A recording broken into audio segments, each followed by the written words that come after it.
como todos los años, los hermanos López Félix y el programa radial Antabamba y su folclor brindan su gran homenaje a la madre en su día, este domingo 13 de mayo, en el monumental Chalhuanquino, Fedichal, Avenida Pachacute 4953, Tablada del Urín, Villa María del Triunfo, frente a Cenati. Grandiosa corrida de toros con seis toros, 3 toros de media casta, 3 toros de lidia, de la ganadería Rosas Bravo Segovia, de Antabamba Purima, Alberto Maldonado el Beto y su cuadrilla de toreros profesionales. Estoy llorando.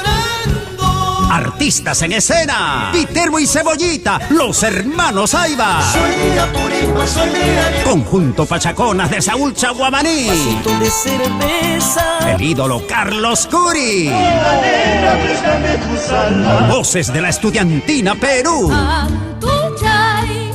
Julie del Perú, Celinda Vera, Expresión Grauina, Juanita Contreras, María Palomino, Amapolita del Norte, Golondrinas de Mamara, Elia Casaverde, Las Alondras de Grau y los hermanos López Félix. Marco musical, Lirios del Perú, Contrapunto de Danzante de Tijeras, Banda típica, Niño Jesús de Circa, Bancay, Feria de Platos Típicos, este domingo 13 de mayo, en el monumental Chalhuanquino Fedichal. Inolvidable homenaje a todas las madres, con los hermanos López Félix de Antabamba. A esa muchota,